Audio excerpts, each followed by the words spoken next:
Hello students, बहुत बहुत स्वागत है आपका। आज हम क्वेश्चन नंबर 6 करेंगे। तो in a circular table cover of radius 32 centimetre a design is formed leaving an equilateral triangle A B C in the middle as shown in figure. Find the area of design. तो कह रहा है कि बेटा एक circular table है, वहाँ पर एक कपड़ा बिछा हुआ उसके ऊपर उस कपड़े के जो सेंटर में एक जगह खाली है जो कि ट्रायंगुलर शेप की है। बाकी उसके आसपास जो है वो हमें शेडेड रीजन दे रखा है। ठीक है, डिज़ाइन बनाया हुआ है। अब हमें पता क्या करना है, जो डिज़ाइन वाला एरिया है, ठीक है, वो फाइंड आउट करना है जो बीच वाला ट्रायंगल है उसको छोड़ के। ठीक है, होप कि क्वेश्चन समझ आ गया होगा अच्छे ढंग से। तो जैसा कि बेटा डायग्राम जो है फिगर में आप लोगों ने देखी है क्वेश्चन में, तो वैसी फिगर हमने यहाँ पर ड्रॉ कर ली है। तो क्वेश्चन में जो है बेटा सर्कल का जो रेडियस है वो दे रखा है 32 सेंटीमीटर। ठीक है जी। तो हमने जे वाला पॉइंट जो है ट्राइंगल का ए मान लिया, जे बी है, जे सी है। क्वेश्चन में जैसे बोला गया है कि जो बीच वाला जो हिस्सा है वो ट्राइंगल का है, वो ट्राइंगल इक्विलैटरल ट्राइंगल होगा। अगर ट्राइंगल इक्विलैटरल है तो आप सभी को पता है कि सभी साइडें इसकी क्या हो जाएगी, एक तरीके से बराबर हो जाएगी, और एंगल जो है सभी बराबर होंगे, यानी कि ये एंगल 60 का होगा, ये एंगल भी 60 का हो जाएगा, ये भी 60 डिग्री का हो जाएगा। ठीक है। तो सिंपल सी बात है, देखो बेटा हमें अगर ये वाला शेडेड रीजन फाइंड आउट करना है तो करना क्या पड़ेगा, पूरे सर्कल का एरिया निकाल के उसमें से ट्राइंगल का एरिया हमें क्या करना पड़ेगा बेटा, माइनस करना पड़ेगा।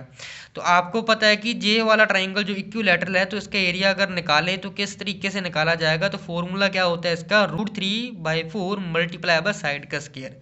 हमें जहाँ पर बेटा साइड ही नहीं दे रखी, सबसे पहले हमारा जो बेटा काम होगा वो साइड निकालना है इक्विलैटरल ट्राइंगल की।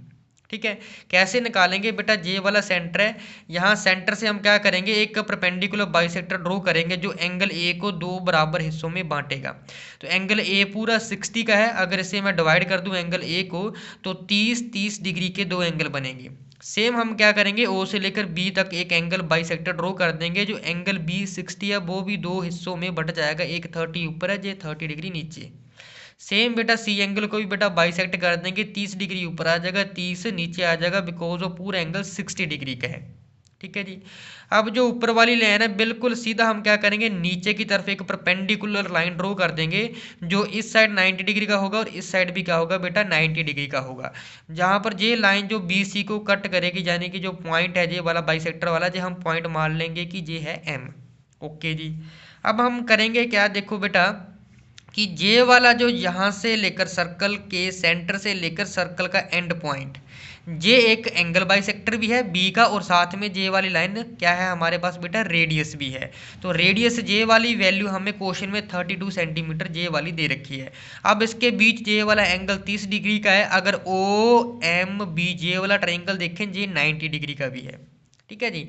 हम यहाँ पर ट्रिग्नोमेट्री का इजीली यूज करेंगे, इजीली यूज करके हम करेंगे क्या कि जे बी एम की जो वैल्यू है वो फाइंड आउट कर लेंगे। अगर बी एम की वैल्यू अगर हमें पता चल जाए तो ओ एम यानी कि जे ए एम जो है वो बी सी के ऊपर परपेंडिकुलर बाइसेक्टर है, तो जितनी वैल्यू बी एम की आएगी उतनी ही वैल्यू किसकी होगी बेटा, एम सी की होगी।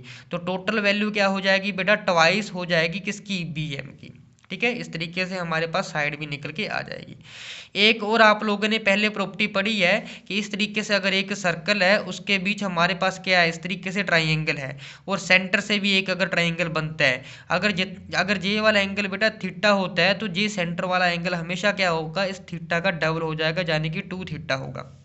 अगर जे पूरे का पूरा एंगल बेटा कितना है बेटा 60 है, तो जे वाला बीच का एंगल कितना हो जाएगा, 60 का डबल कर लो कितना हो जाएगा, 120 डिग्री। ठीक है, जो सेंट्रल एंगल भी बन जाएगा। ओके जी। तो चलिए हम सबसे पहले यहाँ पर ट्रिग्नोमेट्री का यूज़ करते हैं। तो ये एंगल 30 है, ठीक है, और हम यहाँ पर वो ट्रिग्नोमेट्री की वैल्यू यूज़ करेंगे जिसमें जे वाली साइड और जे वाली साइड, यानी कि अगर जे हमारी परपेंडिकुलर है तो जे हाइपोटेनस है और जे है बेस, हाइपोटेनस और बेस हो, ऐसा कौन सा ट्रिग्नोमेट्रिक फंक्शन है, वो है कोस। तो एंगल कितना होगा, 30 डिग्री। तो हम जहाँ पर लिखेंगे कोस थीटा किसके बराबर होगा बेटा, कोस थीटा होता है हमारे पास बेस अपॉन हाइपोटेनस। ठीक है, कोस थीटा, थीटा किसकी वैल्यू है बेटा, 30 डिग्री है, तो यहाँ पर हम वैल्यू पुट करेंगे कोस 30 डिग्री किसके बराबर आ जाएगा, बेस, जो बेस है बेटा जे वाला है, जे कितना बी से लेकर एम तक बी एम रहेगा, डिवाइडेड बाय हाइपोटेनस, जे वाली हाइपोटेनस है जो कि रेडियस है सर्कल का, एक तरीके से 32 आ जाएगा जी। ठीक है जी।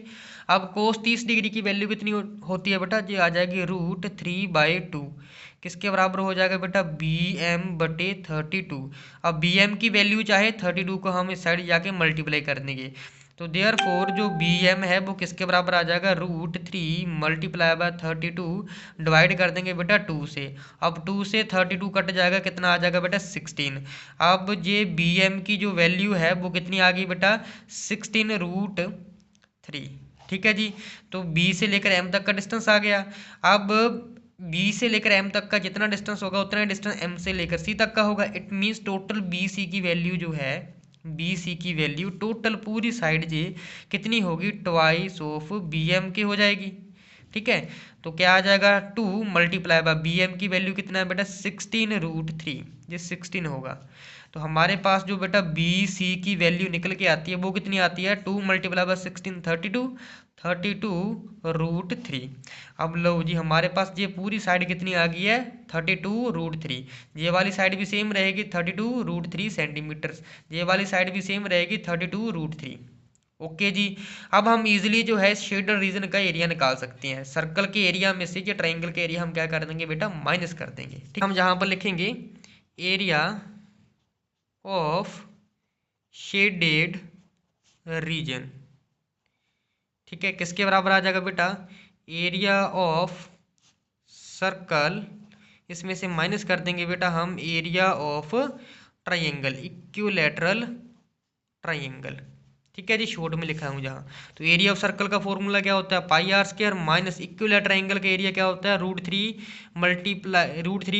मल्टीप्लाई बाय बेटा साइड का स्क्वायर। ठीक है, तो पाई की वैल्यू कितनी आ जाएगी बेटा, जी आ जाएगी 22/7। रेडियस की वैल्यू 32 है, तो 32 × 32 क्योंकि आर का स्क्वायर है, माइनस ये √3 divided by 4 multiply by side कितनी निकल के आई है बेटा, 32√3 मल्टीप्लाई बाय 32√3। 2 बार है क्योंकि साइड का स्क्वायर है, तो साइड 2 बार आ गई। ठीक है, अब J4 8 का कितना हो जाएगा, 32। ठीक है, अब √3 को √3 से मल्टीप्लाई करेंगे तो रूट कट जाएगा बेटा, 3 आ जाएगा, तो 3 को √3 के साथ मल्टीप्लाई कर देंगे, 3√3 × 8 करेंगे 24 आ जाएगा। सिंपली वैल्यू ये आ जाएगी।